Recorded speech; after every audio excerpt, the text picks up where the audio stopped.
De onde vocês vêm? Para que vocês vieram? Eu venho da América e meu amigo é da República da Irlanda. Estou aqui há cerca de 6 meses e estive viajando de ashram a ashram. Meu amigo veio sozinho. O que você viu? Estive no Ramanashram e visitei também Rishikesh. Posso perguntar-lhe qual sua opinião sobre Sri Ramana Maharshi? Estamos ambos no mesmo antiquíssimo estado. Mas o que você sabe sobre o Maharshi? Você se vê como um nome e um corpo, de forma que tudo que você percebe são nomes e corpos. Se você encontrasse Ramana Maharshi, o que aconteceria? Provavelmente nos sentiríamos muito felizes. Talvez até trocássemos algumas palavras. Mas ele o reconheceria como um homem liberto? Claro, da mesma forma que um homem reconhece um outro homem, um Inani reconhece outro Inani. Você não pode avaliar o que nunca experienciou.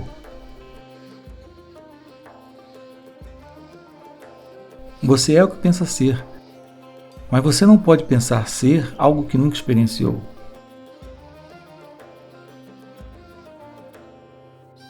Para me tornar engenheiro, tenho que estudar engenharia. Para me tornar Deus, o que devo aprender? Você tem que desaprender tudo. Deus é o fim de todos os desejos e de todo conhecimento. Você quer dizer que eu me torno Deus simplesmente deixando de lado o desejo de ser Deus? Todos os desejos devem ser deixados de lado. Porque quando deseja, você toma forma de seus desejos. Quando não resta desejo algum, você volta ao seu estado natural. Como ficarei sabendo que atingi a perfeição? Você não pode conhecer a perfeição. Você só pode conhecer a imperfeição.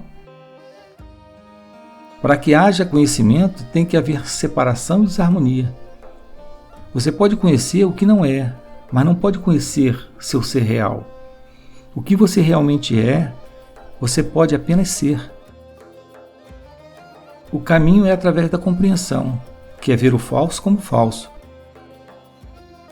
Mas para compreender, você tem que observar de fora. O conceito védico de Maya, ilusão, se aplica ao manifesto. Portanto, nosso conhecimento sobre o manifesto é pouco confiável. Mas deveríamos poder confiar em nosso conhecimento sobre o manifesto. Não pode haver conhecimento sobre o manifesto. O potencial é incognoscível. Só o atual pode ser conhecido. Por que razão o conhecedor permaneceria desconhecido? O conhecedor conhece o conhecido. Você conhece o conhecedor? Quem é o conhecedor do conhecedor? Você quer conhecer o manifesto. Você pode afirmar conhecer o manifesto? Conheço coisas e ideias e também a relação entre elas. O manifesto é o somatório de todas as minhas experiências. Todas? Bem, minhas experiências factuais. Admito que não posso conhecer o que não aconteceu. Se o manifesto é o somatório de todas as experiências factuais, incluindo seus experienciadores, quanto do total você conhece? Uma parte mínima. E o que vem a ser o pouco que você conhece? Algumas experiências sensoriais relacionadas a mim mesmo. Nem ao menos isso. Você sabe apenas que reage. Quem reage e a que você não sabe. Você sabe que existe por contato. Eu sou. O eu sou isso. Eu sou aquilo são imaginários. Conheço o manifesto porque participo dele. Admito que minha participação nele é muito pequena, mas é tão real quanto a totalidade. E o que é mais importante, Eu confiro significado a ela. Sem mim, o mundo é escuro e silencioso. Um vagalume iluminando o mundo. E você não confere significado ao mundo. Você o encontra. Mergulhe fundo dentro de si mesmo e encontre a fonte da qual brotam todos os significados. É claro que não é a mente superficial que dá significado. O que me torna limitado e superficial? O total é aberto e acessível, mas você se recusa a tomá-lo. Você se apega à pequena pessoa que você pensa ser. Seus desejos são estreitos e suas ambições mesquinhas. Afinal, sem um centro de percepção, o que seria do manifesto? Desapercebido, ele seria idêntico ao manifesto. E você é o ponto de percepção, a fonte não dimensional de todas as dimensões. Conheça-se como a totalidade. Como pode um ponto conter um universo? Num ponto há espaço suficiente para uma infinidade de universos. Não há falta de capacidade. A autolimitação é o único problema, mas você não consegue fugir de si mesmo. Por mais longe que vá, você tem que voltar a si mesmo e à sua necessidade de compreender esse ponto, que é como nada, embora seja a fonte de tudo. Vim para a Índia em busca de um professor de yoga. Ainda estou procurando. Que tipo de yoga você procura? O yoga do adquirir ou o yoga do abandonar? No final das contas, ambos não chegam ao mesmo lugar? Como isso seria possível? Um escraviza e o outro liberta. O motivo é da máxima importância.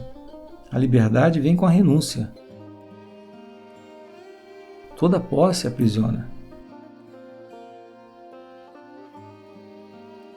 Por que eu deveria abrir mão daquilo que tenho força e coragem para possuir? E se não tenho força, como eu poderia abrir mão? Não entendo essa necessidade de abrir mão das coisas. Quando quero algo, por que eu não deveria lutar por esse algo? A renúncia é para os fracos. Se você não tem nem sabedoria nem força para abrir mão de suas posses, então apenas olhe para elas. O simples fato de você olhar para elas fará com que elas se dissipem.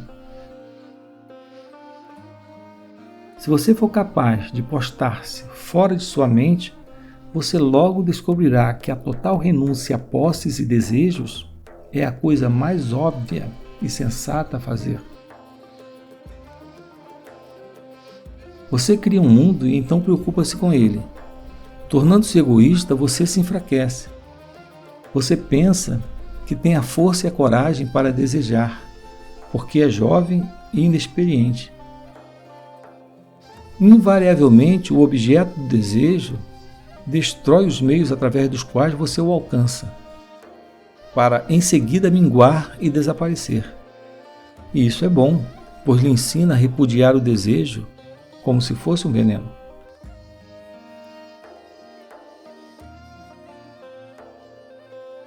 Como devo praticar a ausência de desejos? Não há necessidade de praticar. Não há necessidade de atos de renúncia. Não dar atenção é o bastante. O desejo é apenas a fixação da mente numa ideia. Saia desse sulco, negando-lhe a atenção. Isso é tudo? Sim, isso é tudo. Qualquer que seja o desejo ou o medo, não se prenda a ele.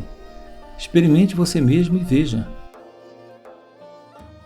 Aqui ou ali, talvez aconteça de você esquecer, mas isso não tem importância. Tente de novo, até que se torne automático pôr de lado todos os desejos, todos os medos e cada reação.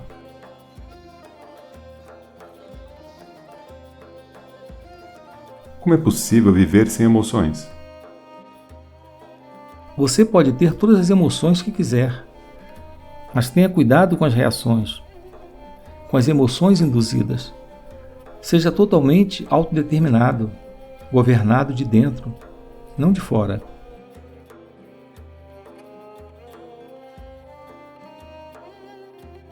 O simples abrir mão de uma coisa para alcançar uma outra melhor não é a verdadeira renúncia. Desista das coisas porque você percebe que elas não têm valor. À medida que for abrindo mão das coisas, você se perceberá crescendo espontaneamente em inteligência e poder, e em amor e alegria inexauríveis. Por que tanta insistência no abandono dos desejos e medos? Eles não são naturais? Não, não são. Eles são totalmente fabricados pela mente. Você tem que abrir mão de tudo para descobrir que não precisa de nada, nem ao menos de seu corpo. Suas necessidades são irreais e seus esforços são insignificantes. Você imagina que suas posses o protejam. Na verdade, elas o tornam vulnerável. Perceba-se como distinto de tudo que possa ser apontado como isso ou aquilo. Você é inatingível por qualquer experiência sensorial ou por qualquer construção verbal. Afaste-se delas, recuse-se a personificar. Depois de tudo que ouvi, o que devo fazer? Apenas ouvir não o ajudará muito. Você tem que lembrar e refletir sobre isso e tentar entender o estado de mente que me faz dizer o que digo. Falo a partir da verdade. Estenda a mão e pegue. Você não é o que pensa ser. Asseguro-lhe. A imagem que você tem de si mesmo é formada de lembranças e é puramente acidental. O que sou é resultado de meu karma. O que você parece ser, você não é. Karma é apenas uma palavra que você aprendeu a repetir. Você nunca foi e jamais será uma pessoa. Recuse-se a ver como tal. Mas enquanto você nem ao menos duvidar ser o senhor fulano de tal, haverá pouca esperança. Quando você se recusa a abrir os olhos, o que lhe pode ser mostrado?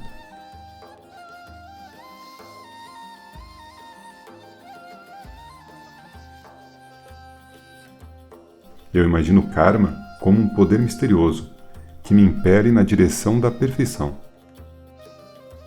Isso é o que lhe disseram. Você já é perfeito aqui e agora.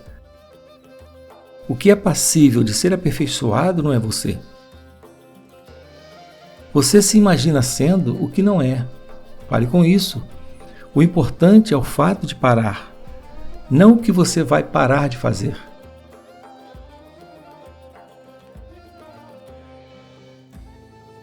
O karma não me compeliu a me tornar o que sou. Nada compele. Você é como acredita ser. Pare de acreditar. Aqui está você, sentado em seu lugar e falando comigo. O que o compele é o seu karma. Nada me compele. Faço o que tem que ser feito. Mas você faz tantas coisas desnecessárias. É o fato de você se recusar a investigar que cria o karma. É a indiferença para com o seu próprio sofrimento que o perpetua. Sim, é verdade. Como posso pôr fim a essa indiferença? O ímpeto tem que vir de dentro, como uma onda de desapego ou de compaixão. Eu poderia ir ao encontro desse ímpeto? Claro, veja a sua própria condição. Veja a condição do mundo. Falaram-nos sobre karma e reencarnação, evolução e yoga, mestres e discípulos. O que fazer com todo esse conhecimento? Deixe-o todo para trás, esqueça-se dele, vá adiante sem se sobrecarregar com ideias e crenças, abandone todas as estruturas verbais, toda a verdade relativa, todos os objetivos tangíveis. O absoluto só pode ser atingido através de total devoção. Não seja hesitante. Tenho que começar com alguma verdade absoluta. Há alguma? Sim ao sentimento de eu sou. Comece por ele. Nada mais é verdade? Tudo mais não é nem verdadeiro nem falso. Apenas parece real quando aparece e desaparece quando é negado. Uma coisa transitória é um mistério. Pensei que o real fosse um mistério. Como poderia ser?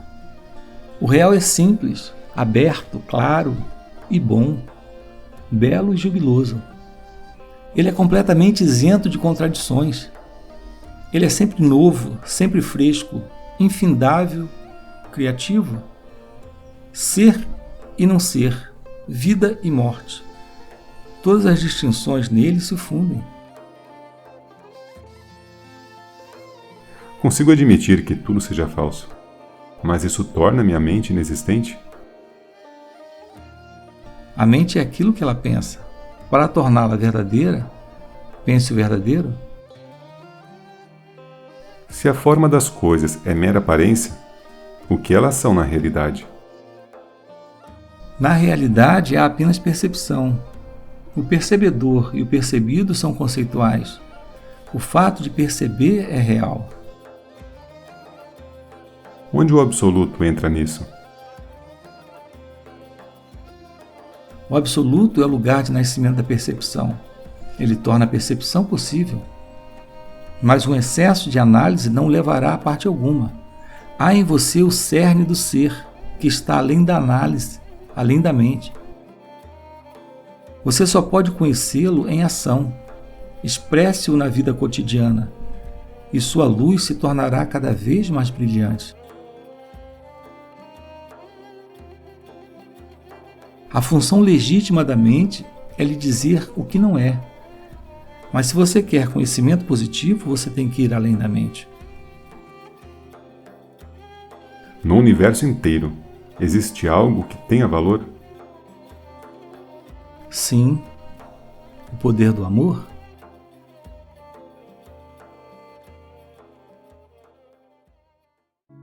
A menos que o testemunho da consciência comece a atuar sobre a pessoa e que ela se transforme no objeto de observação em vez do sujeito, a realização não será possível. É a testemunha que faz a realização desejável e atingível.